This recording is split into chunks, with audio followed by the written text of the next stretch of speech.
지난 시간에는 예수님이 성천하시기 전에 마지막으로 제자들에게 당부하신 말씀에 대해 살펴봤습니다. 그게 뭐였죠? 오직 성령이 너희에게 임하시면 너희가 권능을 받고 땅끝까지 우리가 주님의 증인이 될 것이다 라는 말씀입니다.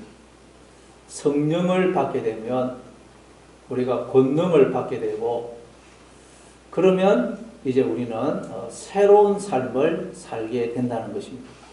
지금까지와는 전혀 다른 새로운 삶을 살게 된다는 것입니다. 그럼 여러분, 지금까지는 우리가 어떤 삶을 살았죠? 우리의 삶의 목적은 무엇이었습니까? 나를 드러내고 증명하는 삶, 그런 삶을 살았어요. 그게 하나님을 떠난 모든 인간들이 삶을 살아가는 목적입니다. 나를 드러내고 나를 증명하는 것. 이걸 위해서 열심히 공부하고 돈을 벌고 승진하고 자신의 이름을 세상에 떨치려고 그러는 것입니다. 이걸 입신양명이라 그러죠. 그러나 문제는 나는 나를 증명할 수가 없다는 사실입니다. 나뿐만 아니라 그 누구도 나를 증명해 줄 수가 없습니다. 왜냐하면 우리는 그 누구도 내가 누구인지를 모르기 때문입니다. 내가 누구인지를 모르는데 내가 나를 어떻게 증명을 할 수 있겠어요? 내가 누구인지를 모르는데 나는 이런 사람이다 라고 어떻게 나를 증명을 할 수가 있겠습니까? 그래서 나를 증명하려는 인생은 언제나 불안해요. 왜냐하면 내가 증명한 그 나가 가짜로 드러날까봐 두려운 것입니다. 가면을 쓰고 나는 이런 사람이다 라고 나를 증명을 했는데 그게 나가 아닌 것으로 드러날까봐 늘 두렵고 불안한 것입니다. 그리고 다른 사람들이 나에 대해서 하는 평판에 대해서 늘 매이게 되는 것입니다. 다른 사람은 나를 어떻게 증명하느냐, 거기에 매이게 돼요. 다른 사람들이 나를 두고 저 사람은 이런 사람이야 그러면 그게 진짜 나인 줄 알고 때로는 한없이 우쭐해하기도 하고 때로는 절망에 사로잡혀서 그냥 자살을 하기도 하는 것입니다.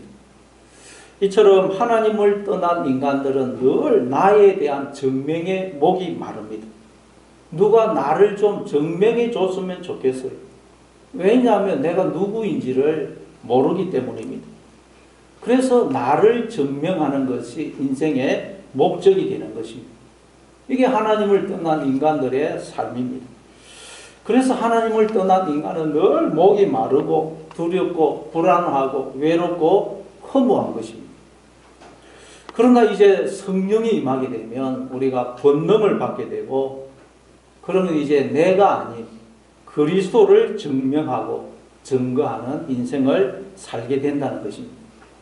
왜냐하면 나를 지으신 성령 하나님이 나를 증명해 주시기 때문입니다. 너는 내가 사랑하는 아들이고 내가 기뻐하는 자야. 주님이 나를 증명해 주세요. 너는 내 자녀야. 네 안에 그리스도가 계셔. 그분이 너의 생명이고 주인이야. 그러니 이제 너는 그분을 드러내고 증명해야 돼 라고 말씀하세요. 그때 우리는 비로소 나를 증명하려는 강박관념에서 벗어나게 되는 것입니다. 다른 사람의 평판에 대해서도 자유로워지게 되는 것입니다. 이처럼 하나님이 나를 증명해 주셔야만 우리는 비로소 참된 자유와 해방을 얻게 되는 것입니다. 예수님은 이 땅에 사셨을 때 언제나 하나님이 너는 내 사랑하는 아들이며 내가 기뻐하는 자야 라고 증명을 해 주셨기 때문에 예수님은 스스로 자신을 증명하려고 하지 않았었고 다른 사람들의 평판에도 전혀 개의치 않았었던 것입니다. 다른 사람이 뭐라고 하든 주님은 거기에 개의치 않았었어요. 그런데 이제 우리도 성령을 받게 되면 이런 삶을 살게 된다는 거예요. 그래서 여러분, 성령을 받게 된 사도 바울도 권능을 얻어서 이런 삶을 살게 됩니다. 빌립보서 1장 12절부터 18절입니다. 형제들아 내가 당한 일이 도리어 복음 전파에 진전이 된 줄을 너희가 알기를 원하노라. 이러므로 나의 매임이 그리스도 안에서 모든 시유대 안과 그 밖의 모든 사람에게 나타났으니 형제 중 다수가 나의 매임으로 말미암아 주 안에서 신뢰함으로 겁없이 하나님의 말씀을 더욱 담대히 전하게 되었느니라. 어떤 이들은 시기와 분쟁으로 어떤 이들은 착한 뜻으로 그리스도를 전파하나니 이들은 내가 복음을 변증하기 위하여 세우심을 받은 줄 알고 사랑으로 하나 그들은 나의 매임에 괴로움을 더하게 할 줄로 생각하여 순수하지 못하게 다툼으로 그리스도를 전파하느니라. 그러면 무엇이냐? 거칠애로 하나 참으로 하나 무슨 방도로 하든지 전파되는 것은 그리스도니 이로써 나는 기뻐하고 또한 기뻐하리라. 지금도 그렇지만 그 당시도 복음을 전하는 사람들 중에 사도 바울을 시기하고 질투하는 자들이 있었습니다. 왜냐하면 사도 바울이 너무도 능력 있게 주님께 쓰임을 받기 때문입니다. 그러니까 그들은 사도 바울을 동력자가 아닌 라이벌로 생각을 했던 것입니다. 그런데 그런 중에 사도 바울이 감옥에 갇히게 됩니다. 그러니까 그들이 이때다 싶어서 자신들이 하나님께 쓰임받는 종이라는 것을 증명하기 위해서 열심히 복음을 전해요. 근데 복음을 전하면서 가는 곳마다 사도 바울을 은근하게 비방을 합니다. 사도 바울 그 사람 문제가 많은 것 같다. 안 그러면 하나님이 왜 감옥에다가 집어넣겠느냐. 하나님 앞에 귀하게 쓰임받는다면 감옥에 들어갈 일이 있어도 막아주셔야지. 뭔가 문제가 있으니까 하나님이 그를 감옥에 집어넣은 것 아니냐. 그러면서 사도 바울을 비방을 하면서 복음을 전하더라는 것입니다. 그래서 또 사도 바울을 따르는 자들은 그들대로 더 열심히 복음을 전합니다. 그 소식을 사도 바울이 감옥 안에서 듣게 돼요. 우리 같으면 어떻겠어요? 아니 그 사람이 감히 그러다니 그러면서 속으로 두고 보자 내가 뒤집어 엎을 기다 뭐 그러지 않겠어요? 그런데 사도 바울은 뭐라 그러느냐. 야 내가 감옥에 들어간 것이 더 잘된 것 같다. 내가 감옥에 들어옴으로 어떤 사람은 순수한 의도로 또 어떤 사람은 나를 괴롭게 하려고 복음을 전하지만 어쨌든 전파되는 것은 그리스도가 아니냐. 그래서 나는 기뻐하고 또한 기뻐한다. 그러는 것입니다. 이처럼 성령이 임해서 권능을 받게 되면 오직 그리스도를 증명하는 새로운 삶을 살게 되는 것입니다. 내가 나를 증명할 필요도 없고 나에 대한 다른 사람들의 평판에 대해서도 자유롭게 되는 것입니다. 왜냐하면 성령 하나님이 나를 증명해 주시기 때문에 나는 나를 증명해 주시는 그 주님만 증명하면 되는 것입니다.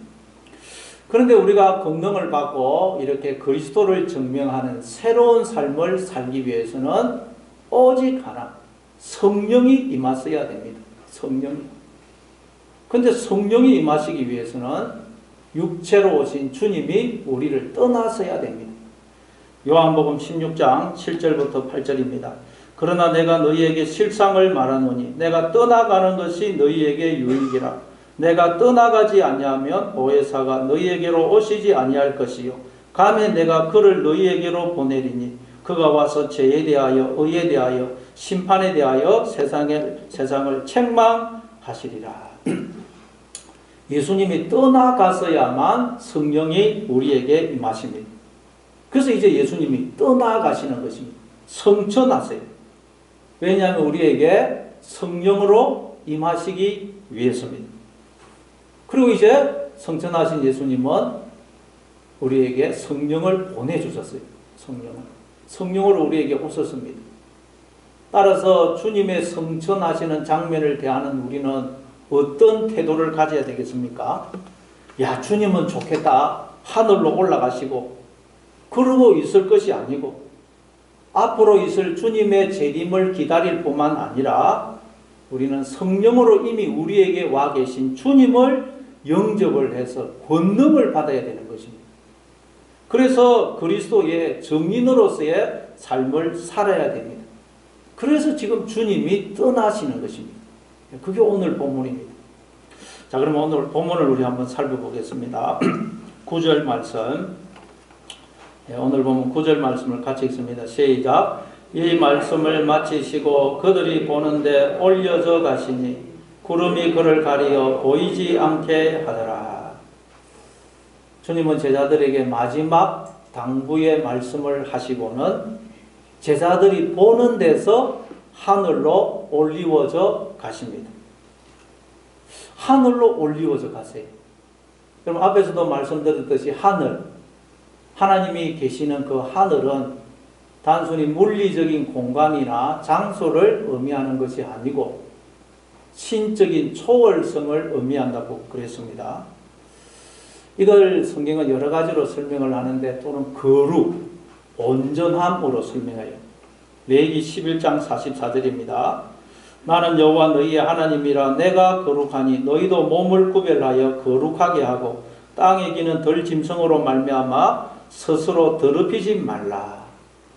우리 아버지 되시는 하나님은 거룩하신 분이라고 그럽니다. 그래서 그분의 자녀인 우리도 거룩해야 된다고 말씀해요. 이처럼 하나님이 계시는 하늘을 거룩으로 설명합니다. 또 온전함으로 설명하기도 합니다. 마태복음 5장 48절 같이 읽습니다. 시작. 그러므로 하늘에 계신 너희 아버지의 온전하심과 같이 너희도 온전하라. 우리 아버지 되신 하나님은 온전하신 분이라는 것입니다. 그래서 자녀인 우리도 온전해야 된다고 말씀합니다. 그럼 우리가 어떻게 할 때 온전할 수 있을까요? 마태복음 5장 43절부터 45절 상반절까지입니다. 같이 읽습니다. 시작. 또 내 이웃을 사랑하고 내 원수를 미워하라 하였다는 것을 너희가 들었으나 나는 너희에게 이르노니 너희 원수를 사랑하며 너희를 박해하는 자를 위하여 기도하라. 이같이 한즉 하늘에 계신 너희 아버지의 아들이 되리니. 우리가 원수를 사랑하고 나를 박해하는 자를 위해 기도해 줄 때 우리는 하나님의 아들이 되고 하나님처럼 온전한 자가 된다는 것입니다. 이처럼 하늘을 성경은 거룩으로, 온전함으로, 완전함으로 설명합니다. 그런데 우리도 원래 하나님을 닮은 하나님의 자녀로 시험을 받았다는 것입니다.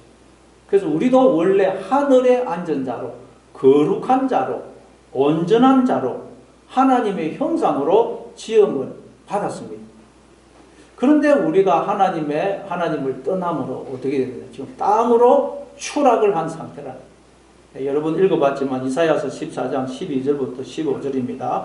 너 아침의 아들 계명성이여 어찌 그리 하늘에서 떨어졌으며 너 열국을 엎은 자여 어찌 그리 땅에 지켰는고 내가 내 마음에 이르기를 내가 하늘에 올라 하나님의 뭇별 위에 내 자리를 높이리라. 내가 북극 지폐의 산 위에 앉으리라. 가장 높은 구름에 올라가 지극히 높은 이와 같아지리라 하는도다. 그러나 이제 내가 수월고 구덩이 맨 밑에 떨어짐을 당하리로다.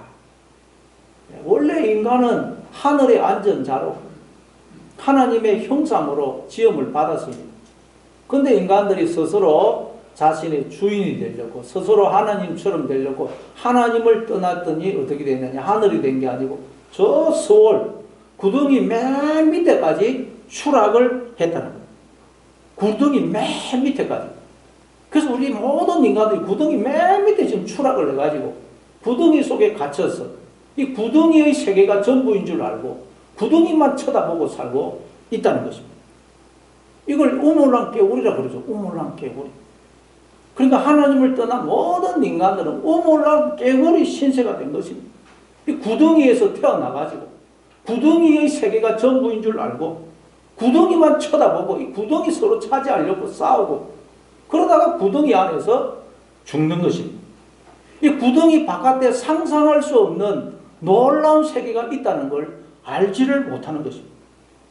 가끔씩 구덩이 위로 보이는 그 하늘을 쳐다보면서 야 뭔가 이 구덩이 세상 말고 이 바깥에 뭔가 다른 세상이 있는 건 아닐까 그런 생각을 하기도 합니다.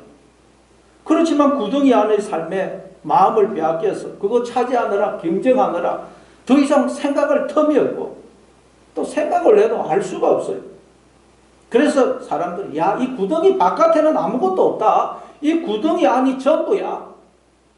아니야. 구덩이 바깥에 뭔가 있을 거야. 그러고 있는 것입니다. 탕자가 아버지를 떠나 독립을 하려고 아버지를 떠나니까 어떻게 됩니까? 가져갔던 재산을 다 허비하고 그 나라 사람 중 하나에 붙어 삽니다. 그러니까 그 사람이 탕자를 들러보면 돼지를 치게 합니다. 그러니까 탕자가 돼지 우리에서 돼지와 함께 살면서 돼지가 먹는 지음 열매로 배를 채우려고 하지만 그것도 주는 사람이 없어서 굶어 죽어갑니다. 아버지 집에서 아버지의 모든 것을 내 것처럼 누리며 살아야 될 아들이 아버지를 떠나니까 짐승처럼 돼지 우리에서 살면서 돼지가 먹는 것으로 배를 채우려고 하는 것입니다. 서로 그 지음 열매 많이 차지하려고 싸우고 경쟁하고 시기 질투하고 그것 때문에 걱정 염려로 잠을 못 자고 지음 열매를 좀 많이 차지하게 되면 야, 저 사람 성공했다 그러면서 부러워하고 본인도 의기양양해하고 그 지음 열매 좀 적게 얻게 되면 난 실패자야, 난 루저야 그러면서 우울해하고 자살하고 그러고 있는 것입니다. 요즘 젊은이들은 삼포 세대라 해가지고 연애, 결혼 그리고 이 출산을 포기해요. 연애, 결혼, 출산. 거기다가 또 오포 세대라 해가지고 내 집 마련하고 인간관계를 또 포기하고 오포 세대. 또 거기다가 꿈과 희망을 포기해가지고 칠포 세대래요. 칠포 세대.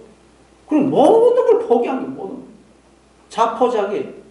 왜 이러는 것입니까? 구덩이의 세계가 전부라고 생각하기 때문에 돼지 우리가 전부라고 생각하기 때문에 그러는 것입니다.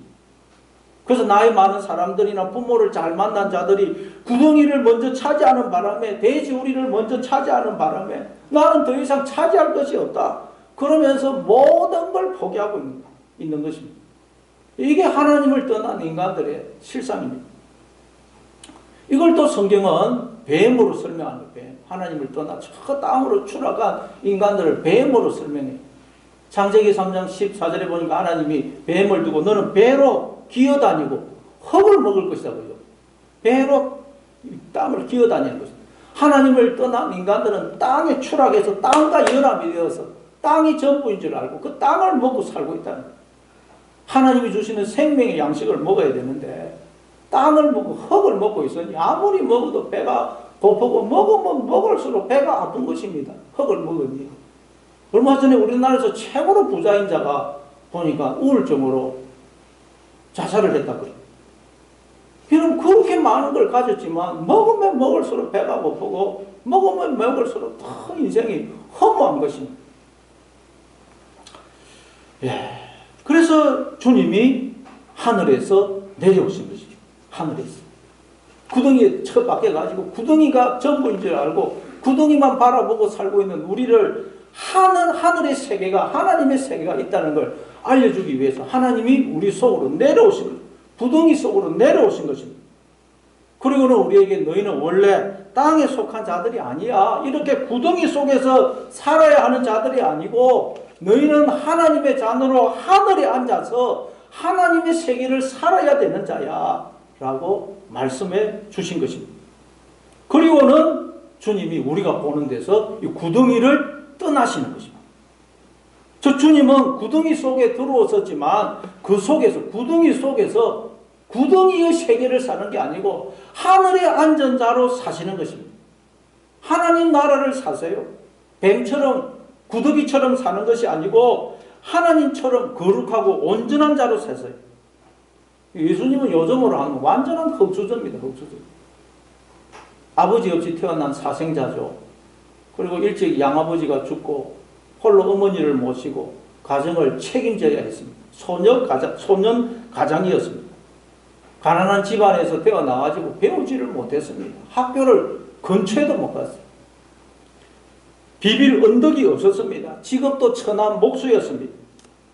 공생의 사역을 하실 때는 머리 둘 것도 없이 아무것도 가진 것이 없이 그렇게 사셨습니다. 요즘으로 하면 예수님 완전히 3포 세대, 5포 세대, 7포 세대입니다. 그렇지만 예수님은 한 번도 자신의 신세를 비관하거나 원망하신 적이 없었습니다. 왜냐하면 예수님은 비록 몸은 구덩이 속에 들어왔었지만 그 마음은 하늘에 앉은 자로 사셨기 때문입니다. 하나님이 나와 함께 하시고 하나님의 모든 것이 다 내 것임을 아셨기 때문입니다. 그래서 예수님은 어떻게 사셨느냐? 그 당시 나병 환자는 마을에 들어오면 안 됩니다. 모르고 사람이 자기 가까이 오면 손으로 입술을 막고 나는 부정한 사람입니다 라고 외쳐야 돼요. 모르고 그 사람이 나한테 접촉하면 그 사람도 부정해지기 때문에. 근데 나병 환자가 예수님 가까이 오니까 어떻게 합니까? 그리고 율법에 하면 나병 환자와 접촉하면 그 사람도 부정해집니다.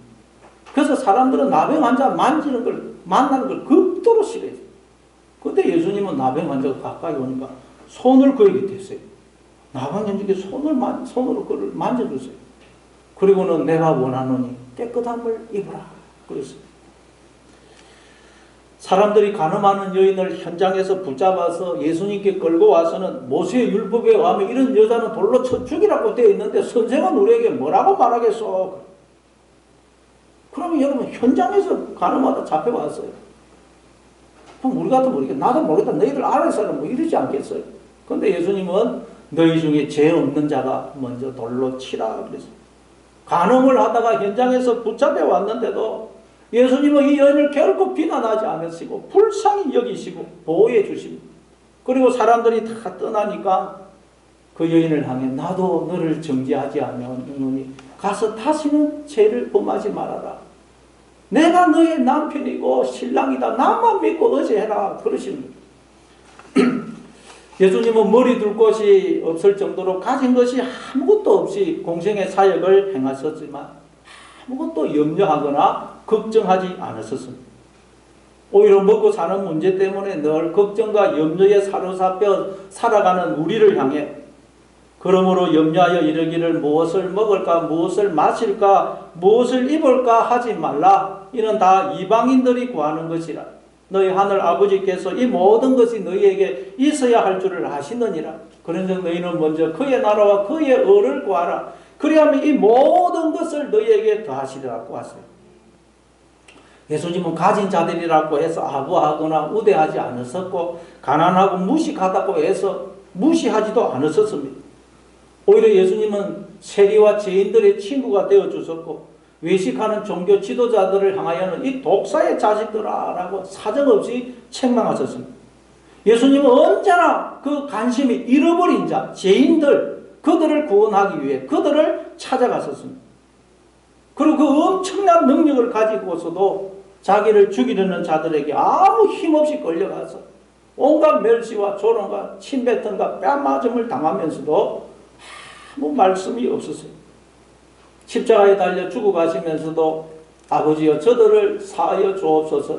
저들은 자기들이 하는 것을 알지 못하고 있습니다. 라고 자신을 죽이는 자를 위해 기도하십니다. 그러니까 예수님을 보니까 구덩이에 내려오신 예수님을 보고 있으니까 구덩이에 내려오셨는데 예수님은 계속 하늘로 올라가시는 것입니다. 우리와 똑같은 인간으로 오셔서 우리와 똑같을 줄 알았는데 우리와 똑같은 삶을 살 줄 알았는데 예수님은 알면 알수록 우리와 전혀 다르세요. 전혀 다른 삶을 사세요. 비록 구덩이 속으로 내려오셨지만 예수님은 하늘에 앉은 자로 사세요. 거룩하고 온전한 자로 사세요. 그래서 우리가 예수님을 알면 알수록 예수님은 점점 하늘로 올라가고 나는 점점 구덩이 속으로 떨어지는 것을 알게 됩니다. 예수님을 알면 알수록 내가 구덩이 속에 떨어져 있다는 걸 알게 돼요.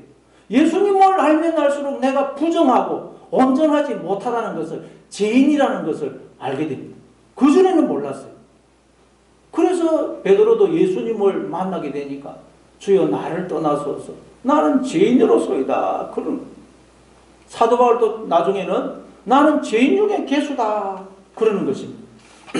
그러니까 우리는 예수님을 보면서 비로소 나는 이렇게 구덩이 맨 밑에 떨어져서 구덩이의 세계가 전부인 줄 알고 살아야 하는 자가 아니고 나는 원래 하늘에 앉은 자로 하나님의 세계를 살아야 하는 하나님의 자녀구나 하는 것을 알게 된 것입니다. 이게 여러분 제자들이 보는 데서 예수님이 하늘로 올라가시더라, 올리어져 가시더라 라는 말씀에 담긴 영적인 의미입니다.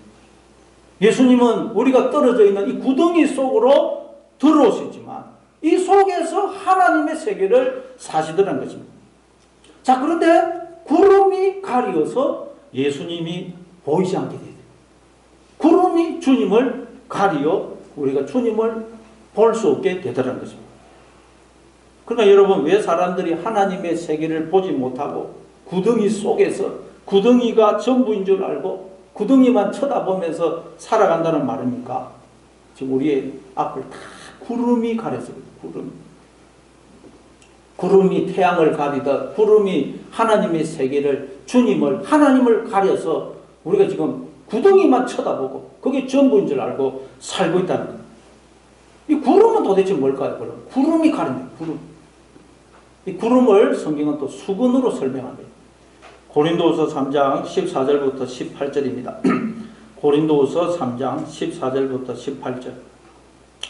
같이 읽습니다. 시작. 그러나 그들의 마음이 완고하여 오늘까지도 구약을 읽을 때에 그 수건이 벗겨지지 아니하고 있으니 그 수건은 그리스도 안에서 없어질 것이라. 오늘까지 모세의 글을 읽을 때에 수건이 그 마음을 덮어도다. 그러나 언제든지 주께로 돌아가면 그 수건이 벗겨지리라. 주는 영이시니 주의 영이 계신 곳에는 자유가 있느니라. 우리가 다 수건을 벗은 얼굴로 거울을 보는 것 같이 주의 영광을 보며 그와 같은 형상으로 변화하여 영광에서 영광에 이르니 곧 주의 영으로 말미암음이니라. 거기 보니까 마음이 완고해져서 수건이 우리의 마음을, 얼굴을 가리고 있다는 거예요. 그러니까 우리를 가리고 있는 이 수건이 뭐냐? 마음의 완고함. 마음의 완고함이라는 수건이 우리를 다 가리고 있다는 거예요. 수건이 얼굴을 가리고 있으니 뭐가 보이겠어요? 하나님을 떠난 인간들은 지금 수건이 다 얼굴을 가리고 있다는 거예요. 그래서 보지는 못하는 거죠. 수건 안에서 그만 쳐다보고 있어요. 수건 안에. 보지를 못한다는 거죠.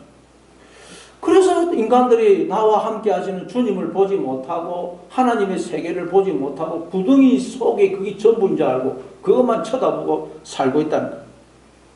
그래서 인간들이 뭐만 쳐다본다고? 구름만 쳐다보고, 이 구름이 수건이에요. 수건만 쳐다보게, 수건만. 눈에 보이는 것만 쳐다보는 것입니다. 내가 처한 환경만 쳐다보고 내가 가진 것이나 섭해 지금 나의 상태만 쳐다보고 막 우쭐해하기도 하고 절망하고 좌절하기도 하는 것입니다. 네, 생떼지 베리가 쓴 어린 왕자라는 책에 보면 이런 내용이 나옵니다. 어른들은 숫자를 좋아한다. 만약 어른들에게 새로 사귄 친구에 대해 말하면 어른들은 가장 중요한 것에 대해서는 결코 묻지 않는다. 그의 목소리는 어떠니? 그의 어떤 놀이를 좋아하니? 나비를 모으는 걸 좋아하니? 이렇게 묻는 일이 결코 없다. 그 애는 몇 살이지? 몸무게는 얼마야? 그의 아버지는 돈을 얼마나 벌지? 고작 이런 것들을 묻는다. 그걸 알아야 그 친구에 대해 안다고 생각하는 것이다. 생떼지 베리의 지적처럼 우리는 눈에 보이는 껍데기만 쳐다보고 있어요. 안개만, 구름만 쳐다보고 있고 수구만 쳐다보고 있어요. 정작 보아야 할 걸 못 보고 있습니다. 그래서 구름 속에서, 안개 속에서 헤매는 인생을 살고 있는 것입니다. 두려워하고 낙심하고 후회하고 시기 질투하고 원망하고 그러고 있는 것입니다. 여러분이 지금 그러고 있다면 구름이, 수건이 여러분의 얼굴을 가려서 그렇게 된 것인 걸 여러분 기억하셔야 돼요. 그럼 어떻게 하면 이 수건이 벗겨진다 그래요? 어떻게 하면 이 수건이 벗겨지느냐? 주는 영이시니 언제든지 주께로 돌아가면 벗겨지리라. 언제든지 주께로 돌아가면 그 수건이 벗겨지리라. 주는 영이시니 주의 영이 계신 곳에는 자유가 있느니라. 주님이 지금 성령으로 우리에게 와 계시다는 것입니다. 그래서 우리가 성령으로 세례를 받게 됩니다. 즉 말씀을 따라 생각을 바꾸고 말을 바꾸고 삶을 바꾸게 되면 이 수건이 벗겨진다. 벗겨진다. 생각을 바꿔야 됩니다. 그러니까 그렇지, 이 일도 하나님이 나의 유익을 위해 허락하신 것이지 나에게 일어나는 일 중에 그 어떤 일도 손해가 되는 일은 없지. 비록 내가 실수한 것도 하나님은 합력하여 선을 이루시지, 하나님이 나와 함께 하시면서 나를 가장 복된 길, 선한 길로 인도하고 계시지. 그러니 나는 오직 하나님만 믿고 의지하면 되지 하고 생각을 바꾸어서 기뻐하고 감사하고 찬송하게 되면 우리의 마음을 듣고 있는 수건이 벗겨진다는 것입니다. 주님을 막고 있는 그 가리고 있는 구름이 안개가 사라진다는 것입니다. 그러니 날마다 여러분 주님께로 나오심으로 주님만 바라보고 의지하심으로 여러분의 마음을 듣고 있는 수건이 벗겨지기를 바랍니다. 그래서 구덩이에서 나오기를 바랍니다. 우리가 지금 비록 몸은 구덩이 속에 있지만 날마다 하나님의 세계를 사는 여러분 되시기를 바랍니다. 때로는 하나님이 우리를 구덩이에서 건져내시려고 우리를 구덩이에 던지시는 경우가 있습니다. 하나님이 요셉이 형들에 의해서 구덩이에 던져지게 하시죠. 예레미야 선지자도 우물에, 물이 없는 우물에 던져지게 하십니다. 이처럼 우리는 구덩이 맨 밑에 떨어지는 경험을 할 때가 있습니다. 밑바닥까지 떨어지는 경험을 할 때가 있습니다. 바로 하나님이 그 구덩이에서 나를 건져내시기 위해서입니다. 그러니 여러분 구덩이 지금 떨어지신 분이 있습니까? 맨 밑바닥까지 추락을 하신 분이 있습니까? 하나님이 나를 이 구덩이에서 건지시려고, 그래서 하나님만이 나를 이 구덩이에서 건지시는 분임을 알게 하시려고 나를 잠시 이 구덩이에 던지셨구나 하고 오직 주님만 바라보고 의지하심으로 여러분도 이 구덩이에서 건짐을 받는 성천하시는 여러분 되시기를 바랍니다. 자, 그런데 제자들은 어떻게 하느냐? 제자들 우리 10절 11절 한번 읽어보겠습니다. 10절 11절 같이 읽습니다. 시작. 올라가실 때에 제자들이 자세히 하늘을 쳐다보고 있는데 흰옷 입은 두 사람이 그들 곁에 서서 이르되 갈릴리 사람들아 어찌하여 서서 하늘을 쳐다보느냐? 너희 가운데서 하늘로 올려지신 이 예수는 하늘로 가심을 본 그대로 오시리라 하였느니라. 구름이 예수님을 가리어서 예수님이 보이지 않게 되자 제자들이 하늘을 자세히 쳐다봅니다. 이때 하늘은 구름으로 가려진 하늘입니다. 구름이 예수님을 가렸기 때문에 구름으로 가려진 하늘을 자세히 쳐다봅니다. 그러니까 제자들은 구름을 자세히 쳐다보고 있는 것입니다. 구름이 뭐라 그랬죠? 우리의 완고한 마음이 수군이라 그랬죠. 그 수군이 구름이에요. 여러분 노안이 되거나 백내장이 찾아오면 이 안개가 뽀얗게 서린 것처럼 사물이 뽀얗게 보여요. 마찬가지로 우리의 마음이 완고해지면 거기서 안개가 구름이 나옵니다. 그래서 뽀얗게 주님을 가려버려요. 구름이란 수건이란 우리의 완고한 마음입니다. 완고한 마음에서 이 구름이 안개가 나와가지고 뽀얗게 가리는 것입니다. 그래서 구름 속에 안개 속에 갇혀버려요. 구름 속에 갇혀니 아무것도 안 보니 얼마나 불안하고 두렵고 그렇겠어요. 그래서 그냥 막 거기서 뭐 흑수저니 뭐 칠포세대니 헬조선이니 그러면서 사는 것입니다. 자, 제자들이 지금 그러고 있는 거예요. 구름만 쳐다보고 있는 거예요. 그래서 천사들이 갈릴리 사람들아 어찌하여 서서 하늘을 쳐다보느냐 그러는 거예요. 그러니까 구름으로 가려진 하늘만 쳐다보고 있지 말라는 거예요. 여러분 지금 뭘 보고 있어요? 우리도 자꾸 구름만 보죠. 구름으로 가려진 현실. 눈에 보이는 현실만 우리가 지금 쳐다보고 있어요. 그거 쳐다보고 있지 말라는 거예요. 왜냐하면 너희 가운데서 하늘로 올려지신 이 예수는 하늘로 가심을 본 그대로 오실 것이기 때문이라는 거예요. 이 말은 물론 나중에 예수님이 올라가신 그 모습 그대로 다시 재림하신다는 의미가 있습니다. 그럼 그 전에는 주님이 우리와 함께 하시지 않습니까? 나중에 재림 때 다녀오시면 그 전에는 주님이 우리와 함께 하시지 않습니까? 아니죠. 주님은 내가 세상 끝날까지 너희와 항상 함께 있을 것이라고 약속하셨습니다. 단 한순간도 주님은 우리를 떠나시는 법이 없습니다. 그래서 지금 주님은 성령으로 우리와 함께 하십니다. 따라서 주님은 우리가 가심을 본 그대로 다시 오신다는 말은 우리가 주님께로 오면, 즉 우리가 성령으로 세례를 받게 되면 수건이 걷어지면서 구름이 물러가면서 주님이 하늘로 가심을 우리가 본 그대로 우리에게 임하신다는 거예요. 하늘로 올라가심을 우리가 본 그대로. 이 말은 무슨 뜻이에요? 주님이 하늘로 올라가셨다는 말은 주님은 이 땅에 오셨지만 이 구덩이 속에 오셨지만 하늘의 안전자로 사셨던 그 모습 그대로 우리에게 임하신다는 거예요. 이 세상에 어쩌지만 세상에 속한 자가 아니고 하늘에 속한 자로 사셨던 그 모습 그대로 우리에게 임하신다는 것입니다. 왜요? 우리도 이제 비록 이 세상에 살지만 하늘에 앉은 자로 우리도 살게 해주시려고 우리 주님이 우리가 하늘로 올라가심을 본 그대로 우리에게 임하신다는 거예요. 자, 요한계시록 1장 7절입니다. 요한계시록 1장 7절 같이 읽습니다. 시작. 볼지어다 그가 구름을 타고 오시리라. 각 사람의 눈이 그를 보겠고 그를 찌른 자들도 볼 것이요 땅에 있는 모든 족속이 그로 말미암아 애곡하리니 그러하리라. 아멘. 주님이 구름을 타고 오실 것이라 말씀합니다. 이 말씀은 뭐 손오공이 구름을 타고 다니듯이 정말 나중에 주님이 구름을 타고 오신다. 주님의 자가용은 구름이다. 그런 말이 아닙니다. 무협지 영화도 아니고 그런 말이 아니고 이걸 정확하게 번역하면 주님이 구름을 밟고 구름을 극복하고 구름을 초월해서 오실 것이다 라는 뜻이에요. 구름을 타다는 말이 메타라는 헬라 전치사인데 이 메타라는 말은 후에 함께라는 뜻도 있지만 초월이라는 뜻도 있어요.